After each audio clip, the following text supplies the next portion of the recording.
Incompetent. आज हमारा education system पूरी तरह से कोलैप्स हो चुका है। सभी लोग साथ में और मिलकर एक आवाज में, एक सुर में धर्मेंद्र प्रधान जी का इस्तीफा मांगा। लाखो तरुणांनी एका दिवसात हिट केलेल्या कॉक्रोच जनता पार्टीनं आता अधिकृतपणे आपले प्रवक्ते जाहीर केलेत। या प्रवक्त्यांची पहिली पत्रकार परिषद बुधवारी दिल्लीत झाली। त्याआधी पर्यावरणवादी आणि शिक्षण तज्ज्ञ कार्यकर्ते सोनम वांगचुक यांनीही अभिजित दिपकेनं जाहीर केलेल्या आंदोलनात सहभागी होण्याची घोषणा केली आहे। दुसरीकडे कॉक्रोच जनता पार्टीचे मुख्य प्रवक्ते सौरव दास आणि विजेता दहिया, आशुतोष राका यांची नावं जाहीर होताच अनेकांनी यात महिला चेहरा का नाही असा सवाल उपस्थित केलाय। त्यावर आता अभिजित दिपकेनं एक्स प्लॅटफॉर्मवरून स्पष्टीकरण दिलंय। आम्ही आमच्या महिला सदस्यांना प्रवक्तेपद स्वीकारणार का विचारले होते, पण अनेक जणींनी सतत होणारं ऑनलाईन ट्रोलिंग आणि धमक्या यामुळे बॅकएंडला काम करण्याची भूमिका मांडली। त्यांच्या निर्णयाचं आम्ही स्वागत करतो। या चळवळीचा भाग होण्याची इच्छा आहे आणि प्रवक्ता होण्याची तयारी आहे अशा तरुणींना आम्ही सहभागी होण्याचं आवाहन करतो, अशी भूमिका अभिजित दिपकेनं मांडली आहे।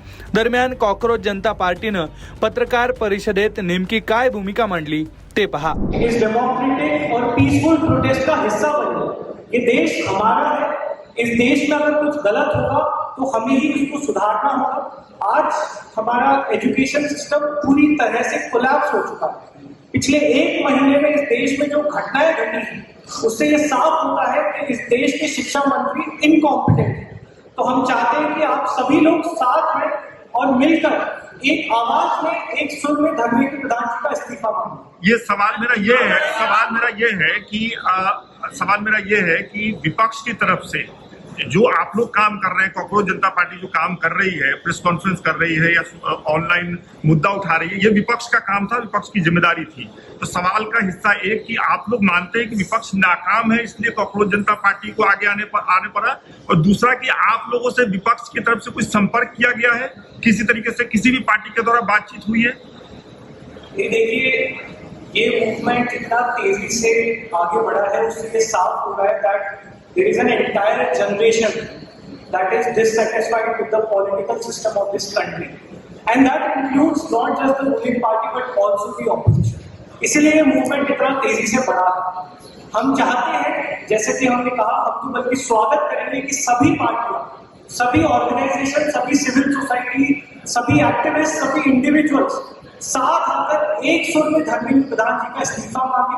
ऑपोजिशन पार्टी अपनी इंडिविजुअल लेवल पे कर रही है तो बहुत बहुत स्वागत है। आप लोग साथ आना चाहते हैं तो आप बिल्कुल से साथ आइए। सभी का स्वागत है और सब मिलकर एकजुट में इस देश की युवाओं की आवाज उठाएं। और ये यूथ इतने सारे, अगर 1 करोड़ लोग क्या मायने नहीं रखते हमारे इलेक्टोरल पॉलिटिक्स में? अल्टीमेटली तो ये सारे जो युवा लोग अफेक्टेड है, स्टूडेंट्स अफेक्टेड है, वो लोग अपना वोट एक्सरसाइज नहीं करते क्या? जो एग्जाम देने जा रहे वो नहीं करते क्या? तो ultimately all of that comes to that. लेकिन अभी जो हम लोगों का प्रॉब्लम है, विच इज जितने पेपर लीक्स हो रहे हैं, एग्जाम्स में ग्लिचेस हो रहे हैं, एंड अभी नहीं हो रहा है, इतने सालों से हो रहा है। तो it is against an incompetent system and people who are leading it. याच पत्रकार परिषदेत 6 जूनच्या आंदोलनाची माहिती देण्यात आली आहे। 6 जूनला सकाळी 8 वाजता अभिजित दिपके दिल्ली विमानतळावर उतरणार आहे। तिथून जंतर मंतरवर आंदोलनासाठी परवानगी मागायला पोलीस स्टेशनला जाणार आहे। या आंदोलनात सर्व युवकांनी सहभागी व्हावं। सत्ताधारी असो वा विरोधी पक्षातील युवकांनी त्यांचा बॅनर न आणता आंदोलनात सहभागी व्हावं। सर्व राजकीय पक्षातील युवकांना आम्ही आंदोलनात येण्याचं आवाहन करतो, असं प्रवक्त्यांनी म्हटलंय। त्यामुळे आता हे आंदोलन कसं होणार आणि अभिजित दिपके भारतात आल्यानंतर नेमकं काय होणार हे पाहणं महत्त्वाचं असणार आहे। ब्युरो रिपोर्ट, लोकमत।